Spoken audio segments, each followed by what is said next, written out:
Every last wrestler has a following, well, except Tyrus, but sometimes personal bias coalesces to form a wider narrative that rings hollow to everybody else. Sometimes a wrestler so skilled at one facet of the game can decline in that area, but people are too invested or even frightened to acknowledge it. With that in mind, I'm Adam Wilborn from What Culture, and these are 10 wrestlers who are the most overrated of precisely one thing. Number 10, Johnny Gargano. Comedy. Look, Johnny Gargano isn't painfully unfunny. He has not unimpressive comedic timing and a certain dorky charm with which he can get away with WWE material. The problem is that the Gargano comedy character only worked in the context of what he had become in NXT mid-annihilation in the Wednesday Night Wars. All involved in the process realized that the excesses had just become cringeworthy, and via the way Gargano's jumped-up knacker character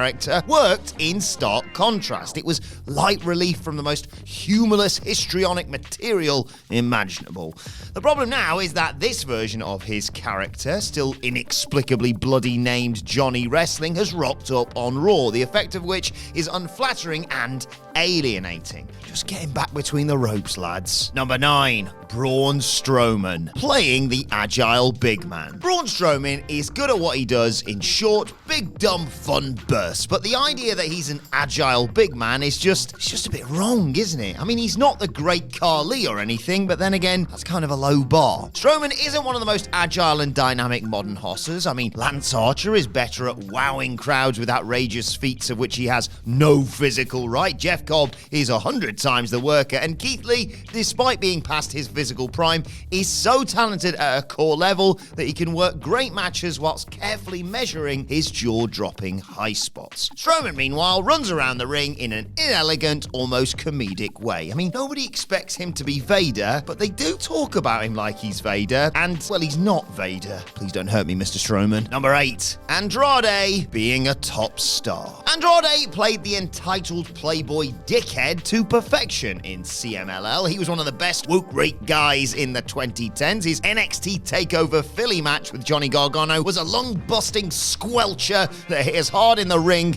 as it did the hearts of everybody in the crowd. But look, he failed on the WWE main roster, then again, who didn't? And his AEW run hasn't gone too well either. Don't get me wrong, the booking was his recruiter gimmick went about as well as Freddie Prinze Jr.'s, but he didn't maximize his minutes or do much of anything to prove Tony Khan wrong when given the chance. Many people, chief among them Andrade himself, project mega stardom onto him and feel his AEW run was a disgrace. But he just kinda lacks it. He dresses for the part impeccably. You can't play it so easily. Number 7, Bray Wyatt portraying a sinister presence. Bray Wyatt is meant to be scary. That is the entire crux of his character. He's meant to be unhinged, disturbed, volatile. You are meant to believe that he is dangerously close to snapping at any given moment. And as such, everything he does is meant to be loaded with unease and suspense. Is it though? His delivery is fine, but his act is hardly nightmare fuel. His cackling, demented laughter bit is almost a cliche of a troubled human being. When he builds those moments that near an eruption, his dialogue is just much too convoluted. His blank stare, like when LA Knight, yeah, slapped him for a second time recently, was as close to unnerving as he has got upon returning, but he was always better at studying horror than embodying it. Wyatt is over, a draw, and a very impressive amount of people have bought what he's selling.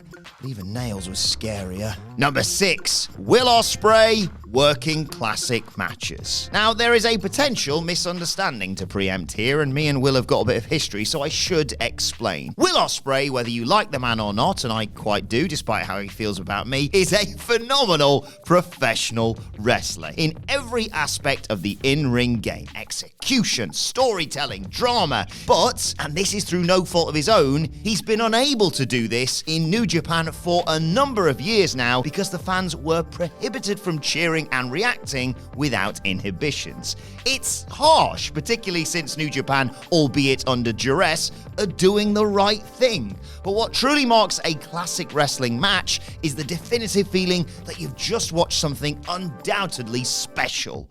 A classic isn't bittersweet. In the years to come, Ospreay's pandemic-era output will be considered the avatar of pro wrestling. An outrageous technical achievement, lacking in both soul and a cultural footprint. Sorry, Will. Number 5, Austin Theory being the next big thing. Framing a talent as the next big thing is an almost pointlessly cruel booking trope. Instantly, the booker is telling and not showing the story beat, and the talent must immediately embody the characteristics of a megastar to stand any bloody chance of pulling off the role.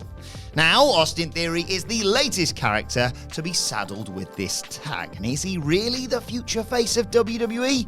In a very literal sense, yes, because he has what they've always looked for. He's tall, cut, and telegenic. He is more than capable of reciting arrogant heel material in a smooth way too. If you built Vince McMahon's ideal of a sports entertainer from the ground up, he would look like Austin Theory. And that's the problem. In an era where, for now at least, we no longer have to endure Vince's oppressive tastes, it's all the easier not to fall for it. Number 4, Michael Cole commentary. Now, Papa H has been a genuine breath of fresh air running creative for WWE. Some of the changes he has made have been long overdue, but they haven't been quite as dramatic as some may have you think. Michael Cole is still Michael Cole, even if he gets to say the word wrestler every now and again. Very polished to an extent that is synthetic. His calls are exposition heavy. He clutches your hand through basic story beats, and he rarely feels like he's holding an organic conversation. And the screaming, oh my god, the screaming. Ultimately, Cole still makes it feel a bit more fake. He is a bit more loose now, and he's devised a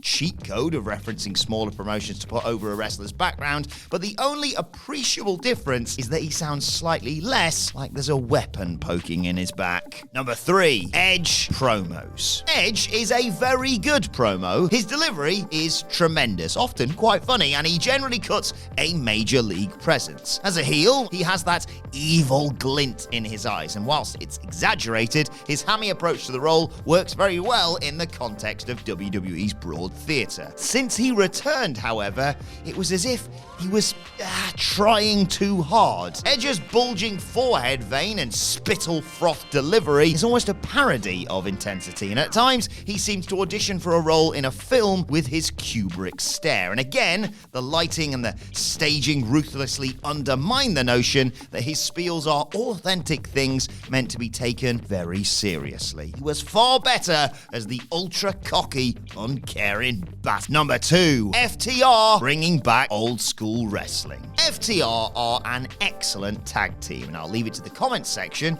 to decide if they're better or worse than the Young Bucks. That should be fun. The idea that they are the rugged, old-school, less choreographed contrast to the Young Bucks, however, is a bit absurd. Stylistically, they are very much removed from the Young Bucks, but in terms of match structure, what they do is far more similar than a lot of people seem to think. Their matches are complex, embrace a high volume of twists in momentum, and lovingly embrace melodrama. FTR don't call it in the ring. They choreograph their movements in a way that some might even say are contrived to extract the loudest reaction from a modern crowd that holds an expectation of a certain premeditated cinematic flair. FTR, as I said, are a phenomenal tag team, but it's weird that they get more praise for doing something that they don't than for what they do. Number 1, The Miz being underrated. The Miz has won at life, but he is not underrated by any wrestling fan who has eyes. Last year, he had the worst match Cody Rhodes has worked since his OVW days. His feud with Dexter Lumis was wretched. His chair shots are Hulk Hogan level bad, and his character right now is beyond stale. Ask yourself this question: has The Miz ever wrestled a good match against somebody who isn't great? While I'm sure it's great for him that his wife is a 10, how does that help anybody who isn't a freak get through his matches? And that's our list. Did we miss any out? Let us know in the comments section below, and don't forget to like, share, and subscribe. And subscribe to What Culture Wrestling, wherever you get your podcasts from, for daily wrestling podcasts. Plus, you can let us know your thoughts on Twitter at WhatCultureWWE, and you can find me on there at Adam Wilborn. Thanks for watching. I've been Adam from What Culture, and I'll see you soon.